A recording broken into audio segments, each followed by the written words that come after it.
Good morning guys, hope you're all well, and on today's video I'm going to be tackling the catalytic converter.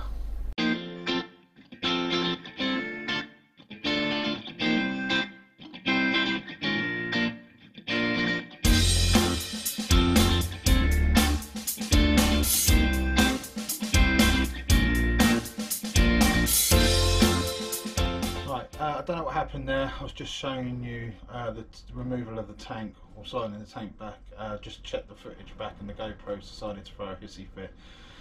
So what I've had to do is take the external microphone out, because I think that's what's causing the problem. I don't know why. So we're now on the sound on the GoPro itself, so hopefully the sound quality is okay. So what I was trying to show you was you have to remove the tank. So on the tank here we have a large bolt which goes through two plates either side of there, and it clamps that into place. Once this bolt is removed, you lift the tank up and you slide the whole tank back about 1 inch or so.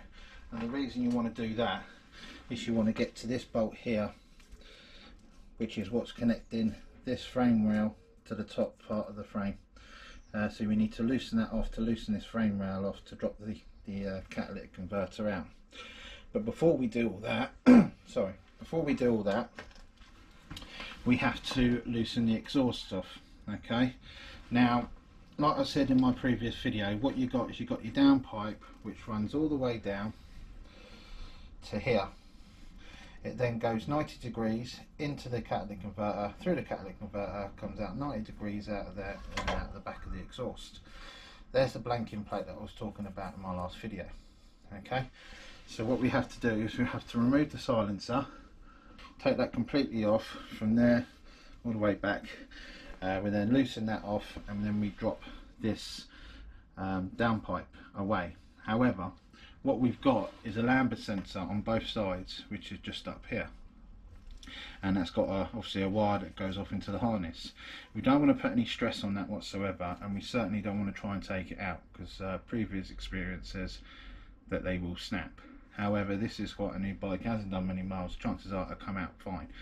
But my suggestion is leave it in place.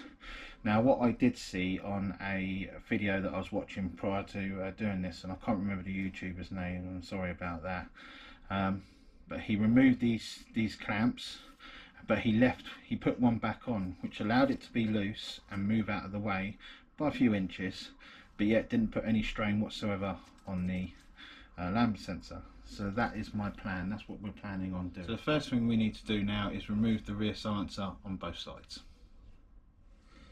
So we're going to remove this blanking plate, which will then give us access to the exhausts, and you should be able to see what I'm talking about in regards to the 90-degree angles.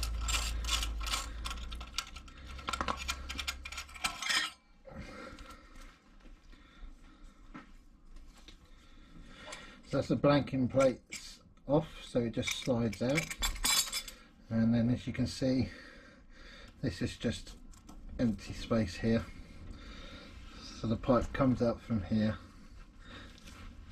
Let me see if I can get a better angle. So yeah, so it comes down, goes into the catalytic converter, runs through the catalytic converter, back out and down to the back. So what we now need to do is we need to remove the rear silencer. So we've got a clamping bolt here and then a nut and bolt at the top here, and we need to undo the clamp there, so this whole lot should come off. So that's the rear silencer off. So like I said, it's just a clamp underneath here and a nut and bolt up here. And what I've done is I've put the nut and bolt back into place so I know where it is. Now you need to take this section off here. So we've got a bolt up here which holds it into place, and we've got the clamping bolt, the clamp just underneath there that we need to undo, and then we should be able to remove. So now we've got that bolt. Now we've got that bolt out. We've got this clamp to do underneath. However, I can't get onto it because of the frame, so I'm going to have to loosen the frame off. And to do that, you've got a couple of Allen keys down there, and this one that I mentioned earlier, just up there. We should be able to loosen them off, and we'll have to move that radiator because that radiator is connected, so I'll have to loosen that off. So that's the next thing. Let's do the radiator first. We'll loosen that off and then see where we are after that.